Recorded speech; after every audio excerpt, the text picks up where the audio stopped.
तो सारे टिकटॉकर्स की तो हवा निकल चुकी है, क्योंकि काफ़ी सारे लोग काफ़ी ज़्यादा खुश नज़र आ रहे हैं और कुछ ऐसे लोग हैं जो काफ़ी ज़्यादा निराश नज़र आ रहे हैं। निराश होने वाले लोगों में टिकटॉकर्स की संख्या काफ़ी ज़्यादा है।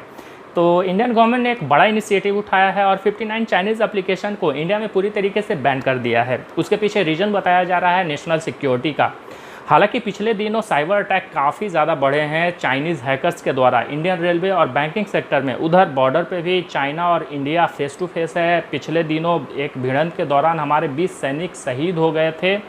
तो इसे देखते हुए 59 एप्लीकेशन को जो बैन किया गया है वो काफ़ी इम्पॉर्टेंट माना जा रहा है, क्योंकि चाइना में एक पॉलिसी है कि जितने भी चाइनीज़ कंपनी हैं उनके पास जितने भी डाटाज़ अवेलेबल हैं दूसरे देश के, उन सभी डाटाज़ को चाइनीज़ गवर्नमेंट के द्वारा शेयर करना पड़ता है। ये एक पॉलिसी है जो कि काफ़ी ख़तरनाक माना जाता है। वैसे भी शुरू से ही चाइनीज़ एप्लीकेशन को काफ़ी ख़तरनाक माना जाता था, क्योंकि अगर आप चाइनीज़ एप्लीकेशन डाउनलोड करते हैं तो वो ऐसे परमिशन मांगते हैं जिसकी कोई ज़रूरत नहीं होती है।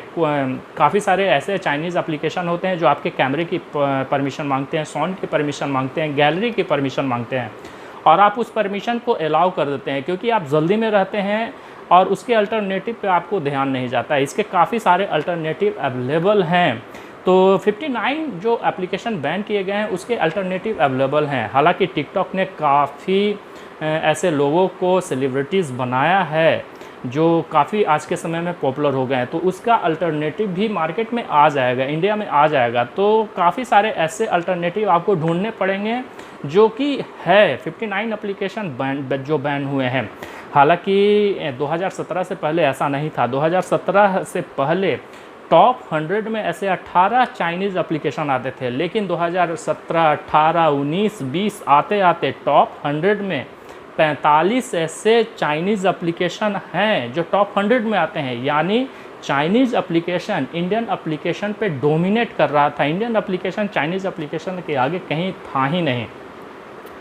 तो आप मान सकते हैं कितना ज़्यादा डोमिनेशन बढ़ चुका था चाइनीज़ एप्लीकेशन का। हालांकि टिकटॉक का डाउनलोड 200 मिलियन प्लस था इंडिया में। पबजी 50 मिलियन से ज़्यादा डाउनलोड हो चुके थे और यूसी ब्राउज़र क्रोम के बाद वैसा दूसरा ब्राउज़र था जो सबसे ज़्यादा इंडिया में यूज़ होता था। तो बाहर की बात अगर ले ली जाए, इंडिया और चाइना जो फेस ऑफ है चाइनीज़ और इंडियन बॉर्डर पर, वो काफ़ी टेंशन बढ़ा हुआ है। लेकिन अगर बाहर की बात की जाए तो पिछले ज़माने में जो युद्ध होता था वो तलवारों से, भालों से, तीरों से युद्ध होता था। आज के समय में जिसके पास जितनी मिलिट्री पावर होगी वो दूसरे देश को हरा देगा, लेकिन आने वाले समय में ऐसा नहीं होगा।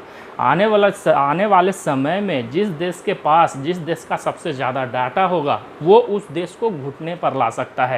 तो यानी मान लिया जाए कि अगर चाइना के बाद चाइना के पास इंडिया के काफ़ी ज़्यादा डाटा अवेलेबल है तो चाइनीज़ हैकर्स इंडिया पे साइबर अटैक कर सकते हैं, जिसे रोक पाना इंडिया के लिए बहुत मुश्किल हो जाएगा और इंडिया को घुटने टेकना पड़ेगा चाइना के आगे।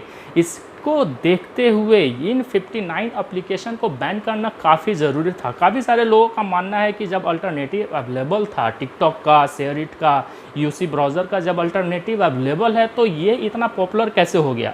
तो चाइनीज़ जो कंपनियां हैं उनकी मार्केटिंग करने की स्ट्रेटजी काफ़ी अलग होती है। वो काफ़ी ज़्यादा मार्केटिंग करते हैं और काफ़ी तेज़ी से दूसरे पे डोमिनेट कर जाते हैं, तो काफ़ी पॉपुलर हो जाता है चाइनीज़ एप्लीकेशन।